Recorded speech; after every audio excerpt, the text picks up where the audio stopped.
इस लेक्चर में हम डिस्कस करने जा रहे हैं श्रोडिंगर इक्वेशन। श्रोडिंगर इक्वेशन से पहले आपको मटेरियल पार्टिकल की वेव प्रॉपर्टी के बारे में जानना आवश्यक है। डी ब्रोगली जो साइंटिस्ट था, लुइस डी ब्रोगली, उसने कहा था कि हर मटेरियल पार्टिकल के साथ एक वेव एसोसिएटेड रहती है और उस वेव की wavelength lambda is equal to H by P से गिवन होती है।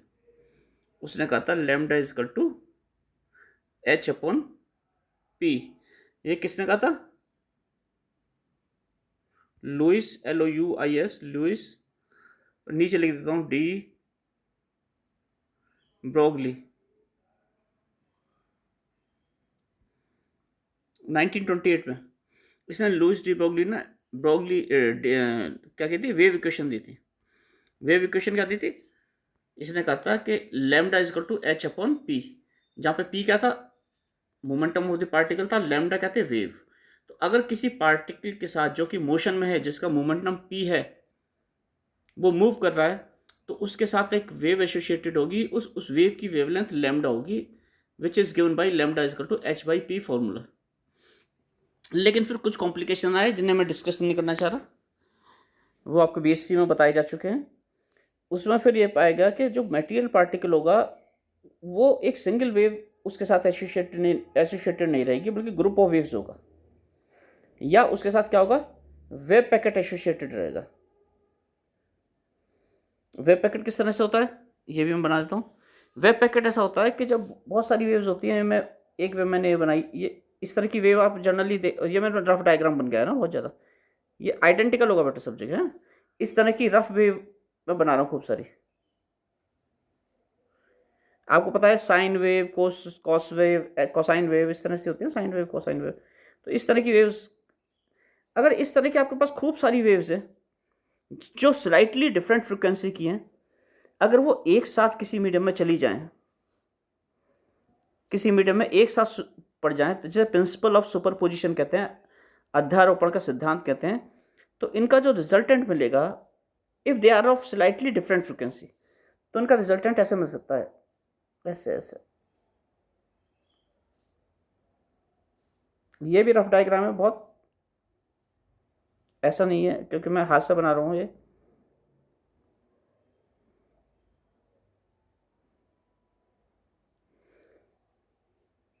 तो इस तरह का डायग्राम मिल सकता है, इनका रिजल्टेंट इस तरह से मिल सकता है। ये ऊपर गोल होगा है ना सारा। तो देखो अगर मैं इन सबको मिला दूं डॉट डॉट डॉट से, तो इस तरह का स्ट्रक्चर आ जाएगा कुछ आइडेंटिटी इस तरह का। इसे वेव पैकेट कहते हैं।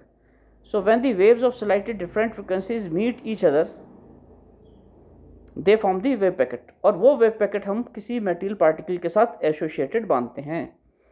लेकिन ये वेव पैकेट देखो, it is dissipating very soon. Dissipate कैसे हो रहा है? देखो इस पॉइंट पे, ये जो पॉइंट है, ये जो मैं लाइन खींच दी, इस पॉइंट पे जीरो हो गया, इस पॉइंट पे जीरो हो गया, it means it is dissipating. तो एंड्स पे क्या हो रहा है? खत्म हो रहा है ये वेव पैकेट। तो फिर पार्टिकल कहाँ है अगर एंड्स पे खत्म हो रहा है? अगर हमने इस वेव पैकेट के साथ पार्टिकल माना है, तो बीच में तो सही है, इस रीजन में तो सही है, जो मैं रीजन मैंने गोला बना दिया, इस रीजन में तो सही है, पार्टिकल एसोसिएटेड है वेव पैकेट के साथ। लेकिन बाकी बाद में कहाँ गया? कहाँ गया पार्टिकल? पार्टिकल के साथ साथ जो वेव एसोसिएटेड थी वो कहाँ गई? तो इस कॉम्प्लिकेशन से बचने के लिए ये माना गया, ये लिखा हुआ है, या मैंने लिख रखा है कि wave packet dissipates very soon, so to represents a particle a guiding wave is required. तो हमने माना कि पार्टिकल को रिप्रेजेंट करने के लिए वेव पैकेट तो होगा ही, लेकिन उसके साथ एक गाइडिंग वेव भी जोड़ेंगे, और इस गाइडिंग वेव को रिप्रेजेंट करते हैं श्रोडिंगर वेव इक्वेशन से। इस गाइडिंग वेव के लिए एक इक्वेशन दी आई ड्राइव की गई, जिसे क्या कहते हैं? श्रोडिंगर वेव इक्वेशन, क्योंकि वो श्रोडिंगर साइंटिस्ट था, उसने ड्राइव की थी। तो देखो ये लिखा है मैंने, रिप्रेजेंटेड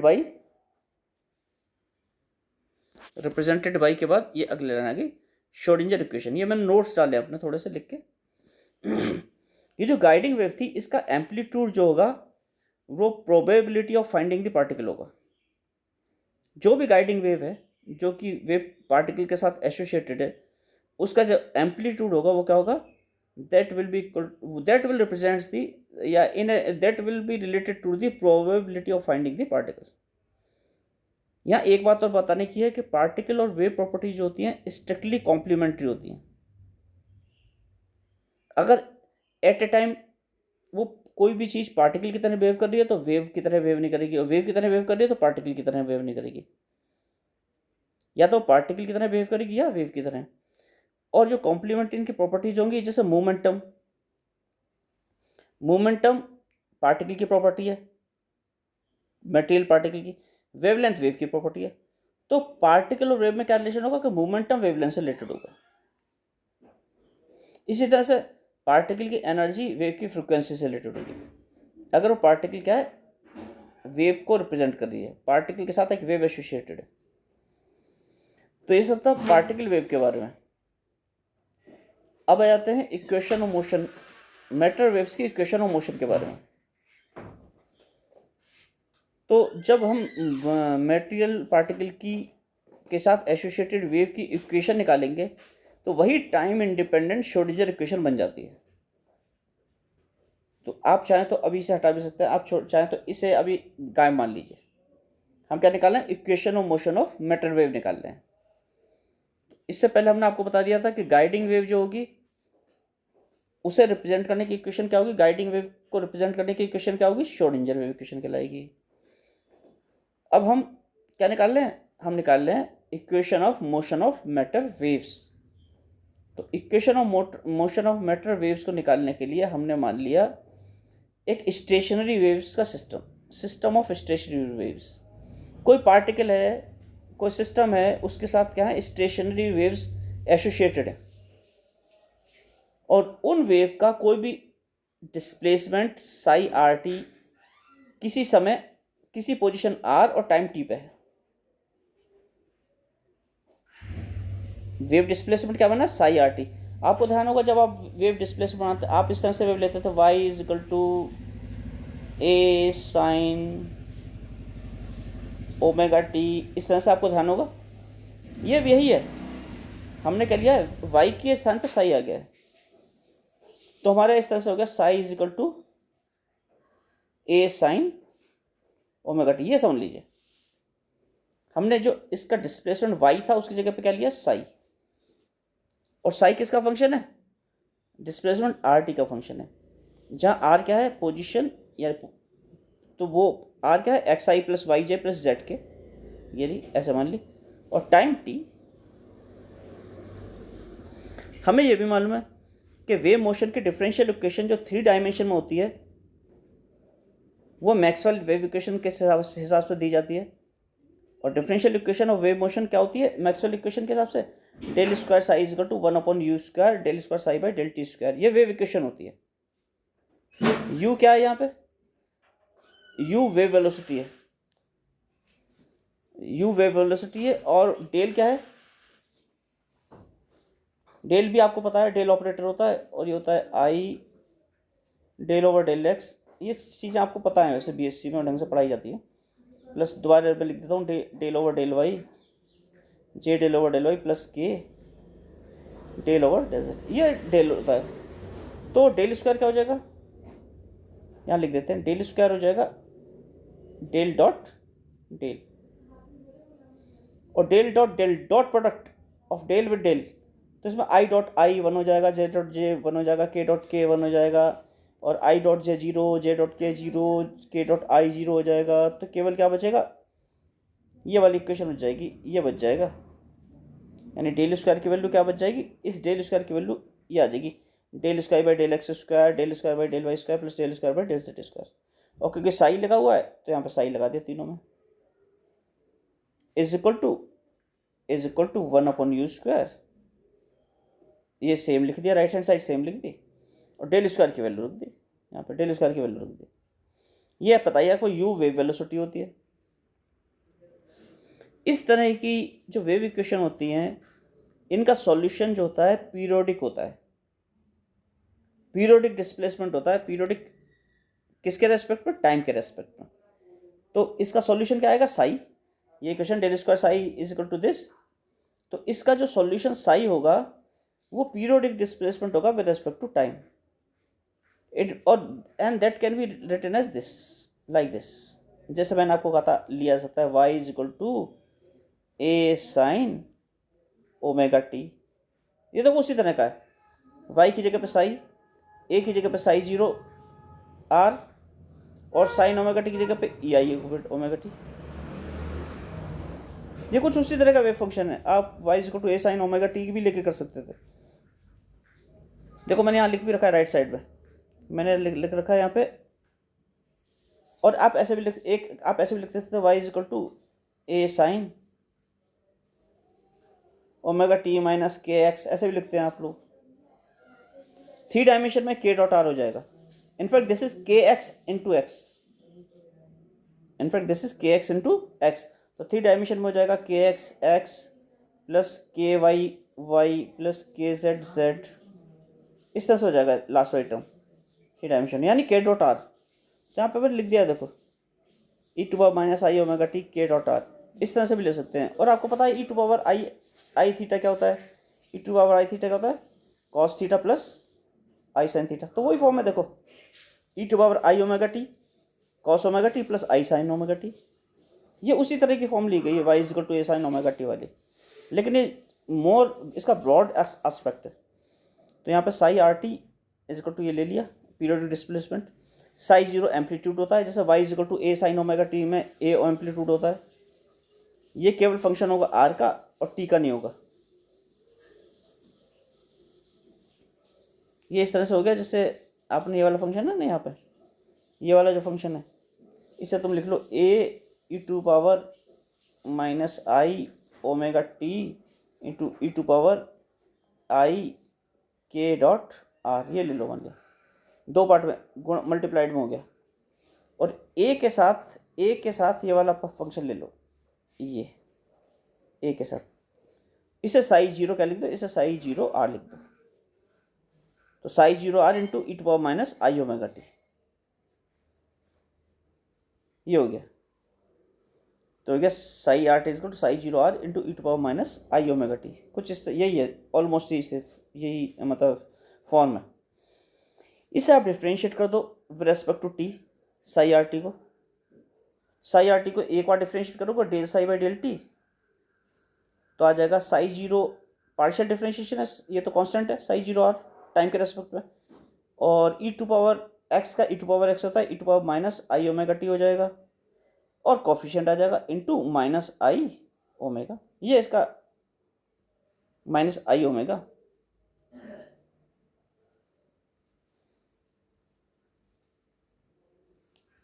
ये आ जाएगा, यही लिख दिया है। Del psi by del t आ गया, इस del psi by del t को फिर डिफरेंशिएट कर दो del square psi by del T square, again differentiating this. जब इसे 2 बार डिफरेंशिएट कर दोगे तो आपका ये आ जाएगा, क्योंकि आई स्क्वायर आएगी टर्म, आई स्क्वायर को -1 कर देना, आई स्क्वायर इक्वल टू -1 रख दोगे, तो del square by psi by del T square और -1 और साई आर टी, ये आ जाएगा। इनफैक्ट आएगा psi zero E to power minus I omega T, ऐसा आएगा। इसे आप साई लिख देंगे दोबारा से, क्योंकि ये क्या है, साई है, ऊपर देखो दिख रहा है ये, दिस साई इज दिस। तो डबल डिफरेंशिएशन करेंगे, उसमें ये वाली टर्म भी आएगी, उस टर्म को साई लिख देंगे बाद में, तो डबल डिफरेंशिएशन से आपका ये आ जाएगा। इस वैल्यू को रख दीजिए इक्वेशन 1 में, ये राइट साइड में थी, तो इक्वेशन 1 ये आ जाएगी आपकी दोबारा से। अब आपको पता है यहाँ पे ओमेगा क्या होता है, ओमेगा एंगुलर फ्रिक्वेंसी है और न्यू लीनियर फ्रिक्वेंसी है, तो angular frequency is 2 pi into linear frequency, omega equal to 2 pi nu. और आपको पता है किसी भी वेव के लिए nu lambda is equal to wave velocity U होती है, या आपने F lambda is equal to U पढ़ी होगी, या N lambda is equal to U. यहाँ एन को फ्रिक्वेंसी ले लेते थे, कई बार एफ फ्रिक्वेंसी ले लेते हैं, यहाँ पे हम न्यू ले रहे हैं फ्रिक्वेंसी, तो कुछ भी एन ले लीजिए, एफ ले लीजिए, न्यू ले लीजिए, हम न्यू ले लेंगे फ्रिक्वेंसी ना, तो हमने न्यू ले ली फ्रिक्वेंसी, तो nu lambda is equal to U होती है वेव वेलोसिटी। तो न्यू इज इक्वल टू क्या हो गया, यू बाई लैम्डा, यह क्या, यू को ले जाओ लेफ्ट साइड में, यू को ले जाओ डब्ल्यू के नीचे, तो W by U is equal to क्या हो जाएगा, 2 पाई बाई लैम्डा। और आपको पता है डी ब्रोगली वेव इक्वेशन से lambda is equal to H upon P या एच अपॉन एम वी। तो यहाँ एच अपॉन लेमडा की value H upon M V रख दिया तो ये आ गया, यानी M V by H cross. यहाँ पे एच क्रॉस क्या होता है आपको पता होना चाहिए, H cross reduced Planck's constant होता है और इसे एच बाई टू पाई कहते हैं। तो यहाँ क्योंकि नीचे एच बाई टू पाई आ गया था, टू पाई वाला नीचे लिया है तो एच क्रॉस लिख दिया इसे, यानी पी बाई एच क्रॉस। और पी आपको पता है मोमेंटम, मोमेंटम होता है एम वी, और एम वी क्या होता है,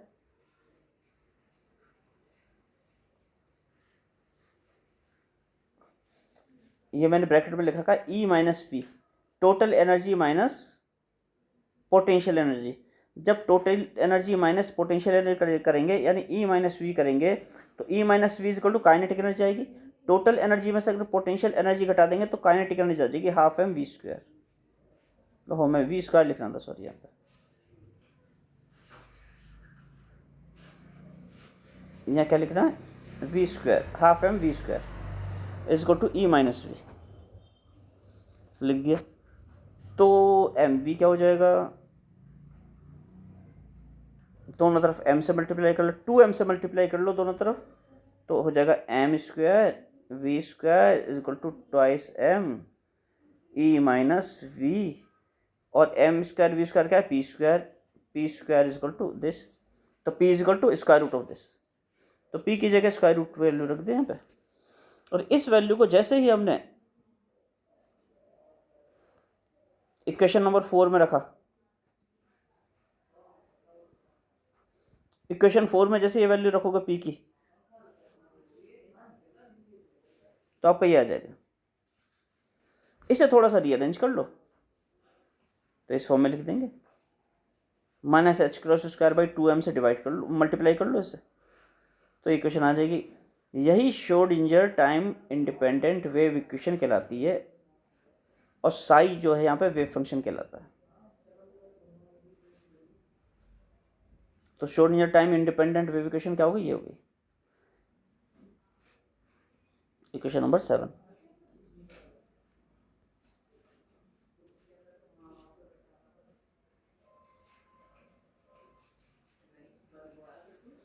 फ्री पार्टिकल के लिए क्या होता है, विच is not bound, free particle which is not bound. Generally हम फ्री पार्टिकल के लिए पोटेंशियल एनर्जी को जीरो ले लेते हैं, तो पोटेंशियल एनर्जी जब जीरो हो जाएगी इस इक्वेशन में, यहाँ पे पोटेंशियल एनर्जी या ये जीरो हो जाएगी टर्म, तो फ्री पार्टिकल के लिए इक्वेशन ये आ जाएगी। ये थी टाइम इंडिपेंडेंट श्रोडिंगर इक्वेशन। अब टाइम डिपेंडेंट श्रोडिंगर इक्वेशन की अगर बात करें तो टाइम डिपेंडेंट श्रोडिंगर इक्वेशन में आपका क्या करें, हम ई को गायब कर दो, किस में से, इक्वेशन 7 में से। मैं दोबारा दिखाता हूँ, देखो इक्वेशन 7 थोड़ी सी अगर आ जाए यहाँ पे, हाँ यहाँ मैंने लिख दिया, छोटा कर दिया मैंने ना थोड़ा सा। इस इक्वेशन में से अगर हम ई को गायब कर दें, इस ई को गायब कर दें तो टाइम डिपेंडेंट श्रोडिंगर इक्वेशन बन जाएगी। अब क्वेश्चन आता है टाइम इंडिपेंडेंट और टाइम डिपेंडेंट में क्या डिफरेंस है। टाइम इंडिपेंडेंट इक्वेशन में जो है एक तरह से आप ये मान लीजिए एनर्जी जो है टाइम इंडिपेंडेंट है। अभी मान लेते हैं एनर्जी क्या है, टाइम इंडिपेंडेंट एनर्जी, और टाइम डिपेंडेंट में एनर्जी टाइम डिपेंडेंट है। तो टाइम इंडिपेंडेंट इक्वेशन में एक तरह से आइसोलेटेड सिस्टम है, टाइम इंडिपेंडेंट में आइसोलेटेड सिस्टम, जो बाहरी तत्वों से, बाहरी कारकों से अफेक्ट नहीं हो रहा, which is not affected by external factors, तो टाइम इंडिपेंडेंट हो जाएगा। और if it is affected by external factors then time dependent Schrödinger equation आ जाएगी। अधिकतर केसेस में हमारे पास एक्सटर्नल फैक्टर्स अफेक्ट करते हैं, तो अधिकतर केसेस में हमारे टाइम डिपेंडेंट श्रोडिंगर इक्वेशन ही यूज़ करनी चाहिए हमें। तो टाइम डिपेंडेंट श्रोडिंगर इक्वेशन में आ जाते हैं। तो मैंने अभी आपको बताया था कि इक्वेशन नंबर 7 में से ई गायब करना है आपको, इक्वेशन नंबर 7 में से ई गायब करना है। तो इक्वेशन 2 को डिफरेंशिएट कर दीजिए विद रेस्पेक्ट टू टी, इसे थोड़ा सा बड़ा कर लेते हैं। अब इक्वेशन 2 को किसके रेस्पेक्ट में डिफरेंशिएट करना है, टी, इक्वेशन 2 को with respect to T. Equation 2 क्या थी, psi is equal to psi 0 R E to power minus I omega T, ये थी इक्वेशन नंबर 2। तो इसे टी के रेस्पेक्ट में डिफरेंशिएट करोगे तो देखो ये आ जाएगा साई जीरो आर कॉन्स्टेंट आ जाएगा, e to power minus I omega t का differentiation e to power minus I omega t हो जाएगा, और इसका फैक्टर आ जाएगा माइनस आई ओमेगा, और ओमेगा होता है 2 पाई न्यू, तो माइनस 2 पाई न्यू आई ये सब आ जाएगा psi are t s such. यहाँ पे जो ये वाली टर्म है psi zero are into E to power minus I omega T, इसके चार तो मैंने गोला लगा दिया, this is nothing but this psi, ये भी आपको पता है, ये रही साई, ये रही साई, तो साई रख दिया। और आपको पता है E equal to H nu होता है, E equal to H nu, ये मैं लिख रहा हूँ E equal to H nu, तो nu equal to E by H हो गया, तो इस न्यू के स्थान पे ई बाई एच रख दो, न्यू इजकल टू क्या रख दो ई बाई एच, और यहाँ पे जो 2 पाई है इसे एच के नीचे ले आओ, तो क्या हो जाएगा एच क्रॉस, जो मैंने अभी बताया था आपको, एच क्रॉस क्या होता है एच अपन 2 पाई, तो फाइनली क्या हो जाएगा ये हो जाएगा minus I E by H cross Sai, इसे आई से ही मल्टीप्लाई कर लो, आई से ही डिवाइड कर दो, आई से मल्टीप्लाई कर लो, आई से ही डिवाइड कर दोगे इसे आई से मल्टीप्लाई कर लिया, आई से डिवाइड कर दिया, तो ये आ जाएगा e psi is equal to this. अब इक्वेशन 7 में ई साई की वैल्यू रख दो, इक्वेशन 7 में जैसे ही ई साई की आप वैल्यू रखेंगे तो आपको ये इक्वेशन मिल जाएगी, this is nothing but the time dependent Schrödinger equation, और इसकी लेफ्ट हैंड साइड की क्वांटिटी, ये इक्वेशन 7 क्या थी, इक्वेशन 7 मैं लिख दूँ यहाँ पे minus H cross square by 2m del square psi plus v psi is equal to e psi, ये इक्वेशन 7 थी।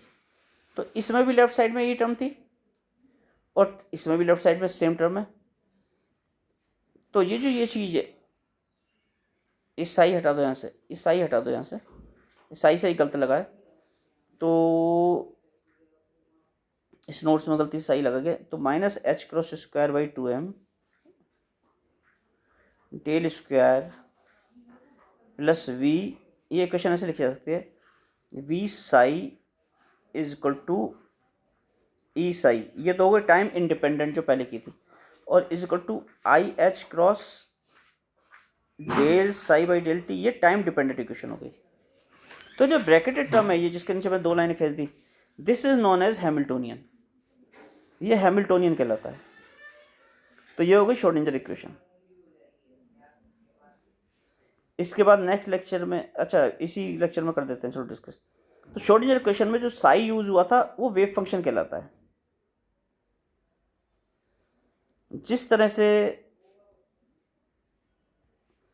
से electric vector E light wave से रिलेटेड है, प्रेशर डिफरेंस साउंड से रिलेटेड है, साउंड वेव से, प्रेशर जब difference होता है तभी हमें साउंड सुनाई देती है, उसी तरह से साई, जिससे हम जनरली साई पढ़ते हैं, साई इसकी स्पेलिंग PSI होती है, साई वो डी ब्रोगली वेव से रिलेटेड है, ये ग्रीक लेटर है साई, डी ब्रोगली वेव से, और इसे हम वेव फंक्शन कहते हैं।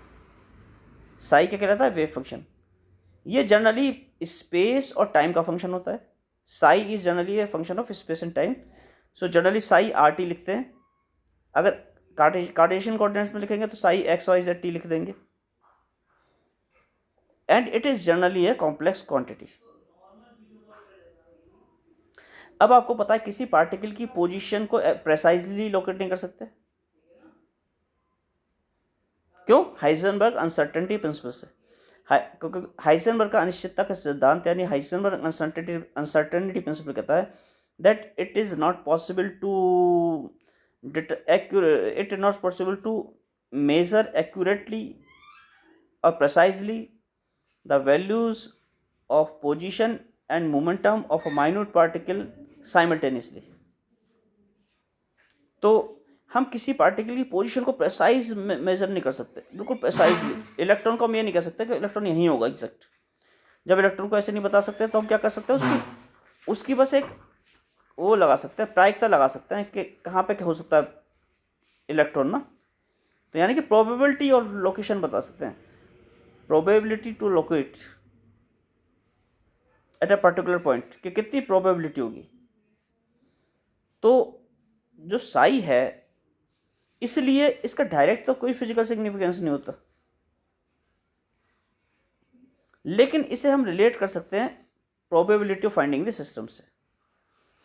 साई जो है कॉम्प्लेक्स क्वांटिटी है और पार्टिकल जो है रियल क्वांटिटी है, तो how a complex quantity can be related with the real quantity, real system. That's why it is not simply psi which is related with the particle or system, but it is mod of psi square. mod of psi square को हम relate करते हैं, उसे probability density कहते हैं. Probability में density means density of probability, how dense the probability is eight a particular position. कि प्रायिकता घनत्व कितना है, कि जिस जगह पे प्रायिकता घनत्व ज़्यादा होगा, प्रायिकता घनत्व कितना है, तो probability is proportional to mod of psi square.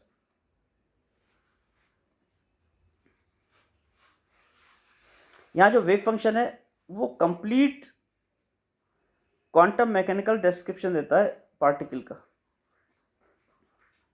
Wave function से आप पार्टिकल की सारी प्रॉपर्टीज निकाल सकते हैं और पूरा उसका बिहेवियर निकाल सकते हैं कैसा होगा.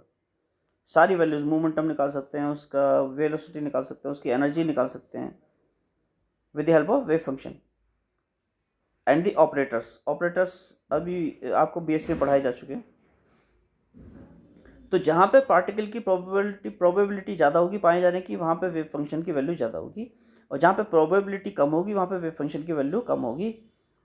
तो मैंने बता दिया था mod of psi square represents the probability density, यानी द प्रोबेबिलिटी डेंसिटी. अगर if the particle is moving along a line, then probability density means probability per unit length. If the particle is free to move within a surface, then probability density means the probability per unit surface area. If the particle is free to move within a volume, then probability density means the probability density means probability per unit volume. Probability per unit volume.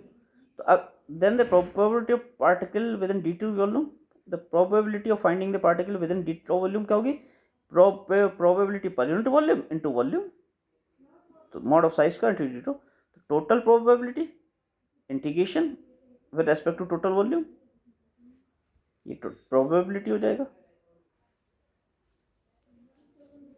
इसे इस तरह से कर लेते हैं, इसे इस तरह से कर लेते हैं, घुमा लेते हैं थोड़ा सा.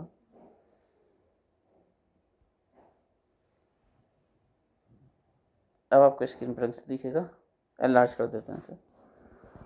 हाँ, तो इसमें लिखा है if a particle exist in space. अगर पार्टिकल स्पेस में एग्जिस्ट कर रहा है तो उस पार्टिकल की -∞ टू +∞ तक पाए जाने की प्रायिकता, the probability of finding the particle in with in the space is 1. कहीं ना कहीं तो होगा वो. सो प्रोबेबिलिटी क्या होती है, mod of psi square d tau which is 1. अगर पार्टिकल एग्जिस्ट नहीं करता तो वो स्पेस में कहीं होगा ही नहीं, then it's probability from -∞ to infinity will be 0. और आपको पता है if psi star is complex conjugate of psi, then mod of psi square क्या होता है, psi स्टार psi होता है. जैसे कॉम्प्लेक्स नंबर्स में होता है mod of complex number square is equal to a + ib into a - ib. तो उसी तरह से psi star into psi. If psi is a + ib, if psi is, suppose if psi is a + ib, then psi star will be a - ib, and then psi star psi is equal to a square plus b square. कुछ इस तरह का आता है ना, निकाल के आपने कॉम्प्लेक्स नंबर्स में पढ़ रखा है, तो वही उस तरह से.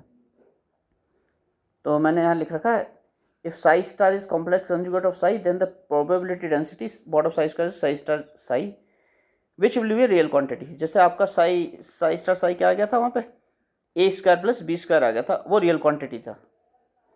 दैट इज़ वाई, इसीलिए हमने mod ऑफ psi स्क्वायर को रिलेट किया है पार्टिकल से, जो कि रियल पार्टिकल है, नॉट टू psi, क्योंकि psi क्या था, कॉम्प्लेक्स क्वांटिटी था, उसमें आई आ रहा था, यही कारण था. और mod ऑफ psi स्क्वायर करते हैं तो रियल क्वांटिटी बन जाती है. तो इसके लिए, इसके बाद के लिए मैं अपना दूसरा लेक्चर डालूंगा. इस लेक्चर को यहीं ख़त्म करते हैं.